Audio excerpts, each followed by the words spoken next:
Hoy estamos con el doctor Mauro Muñoz y vamos a hacerle unas preguntas sobre el cáncer cervicouterino. Entonces, la primera es, ¿qué causa esta enfermedad? Desde hace más de 40 años ya se descubrió el origen etiológico de la enfermedad. Antes se consideraba un cáncer que se pensaba que tenía origen viral, pero nunca se había identificado el tipo de virus que lo causa. En la actualidad se sabe que está íntimamente relacionado con el virus del papiloma humano. De hecho, el virus del papiloma humano es la enfermedad más frecuente sexualmente transmisible. Existen varios tipos de virus del papiloma humano, más de 40, pero de ellos se dividen en dos grandes grupos, de alto riesgo y de bajo riesgo.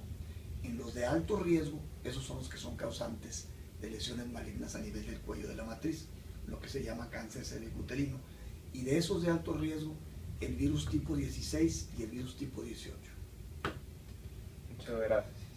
La segunda es, ¿qué tan grave es y cómo afecta el estilo de vida de alguna persona que le dé?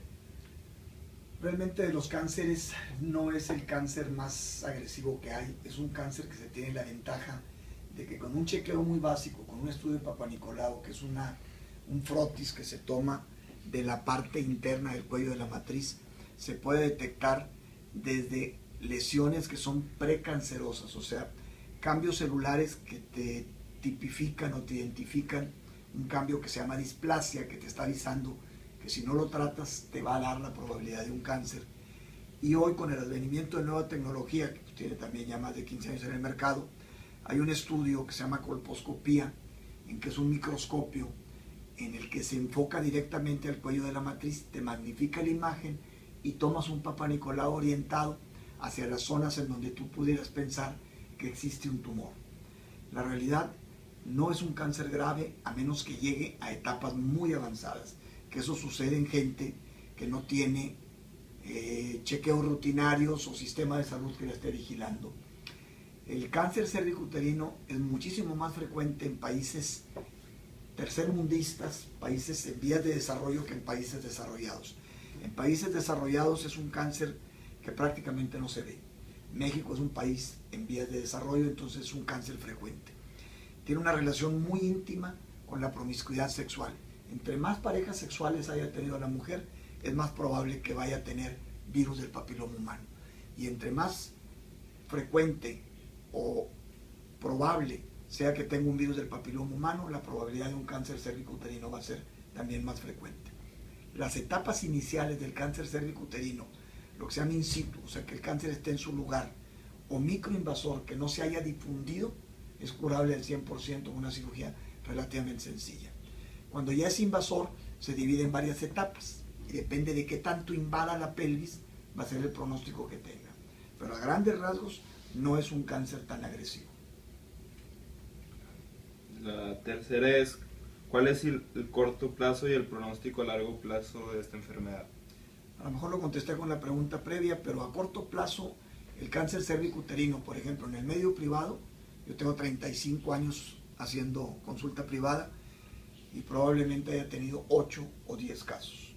Cuando trabajé en una institución de salud paragubernamental, el Instituto Mexicano del Seguro Social, nosotros veíamos al día 4 o 5 cánceres. El cáncer que se ve en ese medio es un cáncer avanzado. El cáncer que vemos en el medio privado por el nivel de cultura de la paciente es un cáncer inicial.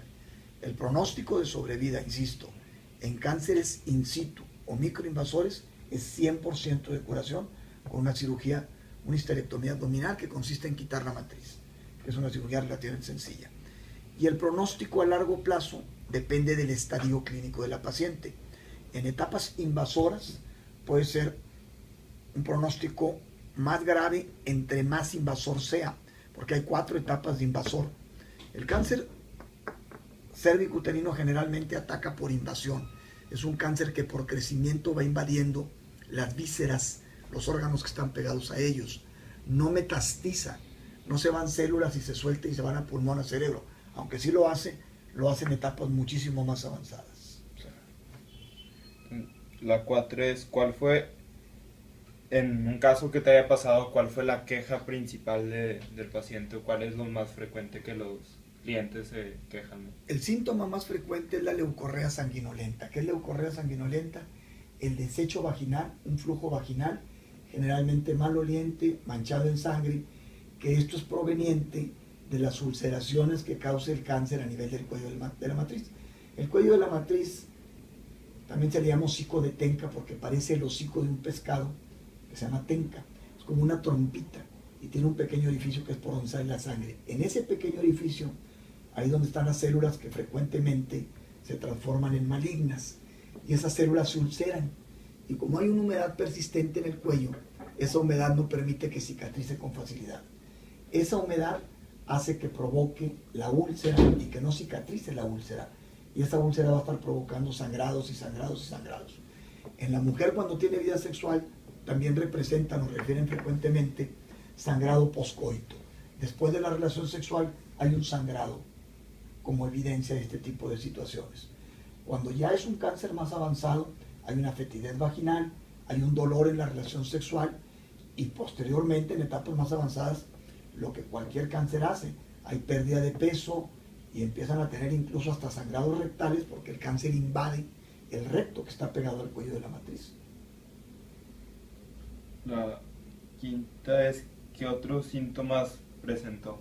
O sea, ¿cuáles son los menos graves después de eso? Los síntomas menos frecuentes, vamos a decirle así, o los síntomas menos referidos de la paciente son generalmente los que se ven en etapas iniciales. O sea, la paciente llega a un chequeo rutinario con un desecho mínimo en el que generalmente no piensan que haya un cáncer y el cáncer es más que todo asintomático en las etapas iniciales. Es un diagnóstico de consultorio lo que tú vas a obtener. No es un diagnóstico que la paciente te lo haga sugerir clínicamente. Si tú te vas a la historia clínica, te vas a dar cuenta de que son pacientes que iniciaron su vida sexual en etapa temprana, que han tenido muchas o varias parejas sexuales, por eso se relaciona íntimamente con la promiscuidad sexual. ¿Qué pasa? Pues la mujer que tiene parejas sexuales, entre más parejas sexuales tenga, más frecuente es porque es exponencial la probabilidad de que se contagie de papiloma. La sexta es, ¿cómo puede el paciente ir por pruebas médicas para la enfermedad y que revelen que estas pruebas sean verdaderas o sean... Sí. La única manera de detectar el cáncer cervicuterino es mediante un Papa Nicolau. El Papa Nicolau es un frotis, como lo señalé al principio, que se hace de la parte interna del cuello de la matriz. No hay ninguna otra manera de saber que existe un cáncer cervicuterino. La séptima es, ¿cuáles son las opciones de tratamiento? El tratamiento inicialmente es médico. Cuando hay cambios precancerosos, como un cambio displásico o una úlcera cervical, se da tratamiento con medidas locales antisépticas y se puede dar antibióticos para tratar de quitar la infección o la llaga que la paciente pueda tener en el cuello de la matriz. Si es una lesión displásica, existe también tratamiento de consultorio con congelación. Antes se hacía cauterización con un cauterio con calor, hoy se congela, que al final de cuentas es lo mismo. Se matan las células superficiales con la congelación y permiten que células nuevas salgan de las profundidades hacia la superficie, y al quemar la célula superficial, que es la que está dañada por el papiloma o por el cáncer, quites tú la enfermedad en etapas iniciales. Cuando la etapa es un poco más profunda, puedes quitar más profundamente la capa de células. Cuando ustedes se tallan la piel, lo que quitas tú y que se ve blanco es la capa superficial de células. En el cuello hay varias capas de células. Tú con una congelación puedes quitar 1, 2 o 3 capas. Si persiste, tienes que quitar más profundamente. Antes hacíamos un cono, quitábamos en forma de cono, así como su nombre lo dice. Si nosotros vemos, y voy a hacer un dibujo aquí, el cuello de la matriz es algo así. ¿Y para qué iría la matriz? Como si fuera una pera. Donde más se desarrolla, para acá va la vagina, acá es donde quedaría la vulva. Si nosotros analizamos cuál es la parte donde más cáncer hay, es en esta área de aquí. Esta área se llama epitelio de transición. Si yo congelo esta área, quizás pueda cubrir una profundidad de 2 a 3 milímetros. Si no lo logro quitar, tengo que quitar este grupo de tejido. A esto se le llama cono. Hoy, con una asa de láser, una láser de CO2, yo puedo quemar y cortar toda esta superficie. ¿Sí? Esto es en etapa inicial.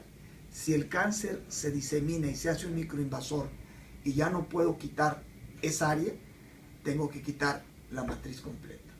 Que la matriz, les insisto, seguiría hacia arriba todavía.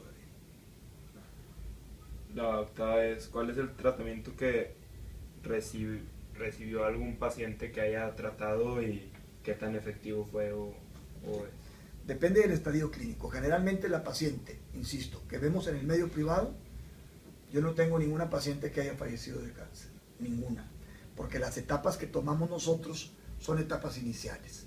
O un cáncer in situ, que quiere decir que está en su sitio, que está en este lado, ¿sí? O un microinvasor que apenas va aquí. Los cánceres invasores los vi cuando trabajé en el sector salud y la mortalidad es mayor del 20% entre más grave sea el cáncer. ¿Sí? Si he tenido pacientes, he tenido infinidad de pacientes de estos. Si me preguntan qué cantidad de pacientes han muerto de esto, los que nosotros veíamos en el sector salud, la paciente al momento en que ya no podemos con cirugía frenar el cáncer, lo mandamos con los oncólogos para que ellos lo manejen con radioterapia. Entonces el pronóstico ya lo va a ver el oncólogo, ya no nosotros.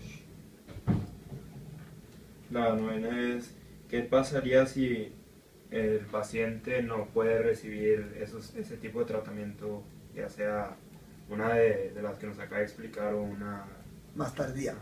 Pues la realidad del tratamiento inicial de esto es evitar el contagio con papiloma humano. O sea, si nosotros vamos a un método profiláctico, ahora los programas de vacunación incluyen la aplicación de vacunas contra el virus del papiloma humano en los niños que están a punto de entrar a primer año secundaria. Lo popular es que se vacune a la niña, lo idóneo es que se vacune tanto la niña y el niño. Cuando el joven inicia la vida sexual, hoy en tiempos actuales pues hay muchísimo más promiscuidad que en la etapa de nosotros cuando éramos adolescentes. Si queremos de alguna manera ir emparejando nuestros índices a las poblaciones en desarrollo, el truco va no en la detección del cáncer, sino en la prevención de este tipo de problemas. Y si sabemos que el papiloma está íntimamente relacionado con esto, pues el tratamiento deberá de ser evitar el papiloma. Por eso es que los métodos profilácticos al inicio de la vida sexual, mientras no se tenga una pareja establecida, una pareja formal, una pareja fiel, pues el preservativo es una buena barrera contra este tipo de infecciones. Cuando ya se detecta, el tratamiento va a estar ubicado en base a la etapa en la que se detecte el tumor. Y la última es, ¿qué nuevas tecnologías existen para la prevención, el diagnóstico o el tratamiento de esta enfermedad? Sí. El Papá Nicolau del que yo hablaba es el Papá Nicolau común que tiene más de 100 años en el mercado. Actualmente hay Papá Nicolaus que ya están orientados a detectar tempranamente lesiones más sospechosas que un Papá Nicolau normal no toma. Si yo tomo un Papá Nicolau y lo oriento con un colposcopio, que es el microscopio que les digo que magnifica la imagen del cuello de la matriz, voy a ser más certero que si tomo un Papá Nicolau a mi simple vista. Si ese Papá Nicolau lo hago yo con un sistema que se llama base líquida, en el cual es un fluido especial que hace un mejor raspado de toda esta área del cuello de la matriz, voy a tener una mejor oportunidad de hacer un diagnóstico. Si yo soy un médico que tengo en mi consultorio un colposcopio, yo puedo tomar un colposcopio, hacer un Papá Nicolau en base líquida, secar, teñir el cuello de la matriz con una sustancia que se llama ácido acético y ver si hay zonas negativas, zonas que no captan el ácido acético. Esas zonas son altamente sospechosas de que pueda haber un tipo de cáncer ahí. Ahí es preferible tomar una biopsia y mandarla a analizar. Y ahí es donde se pueden hacer detecciones muy tempranas de cáncer cervicuterino. ¿Qué nuevas tecnologías hay?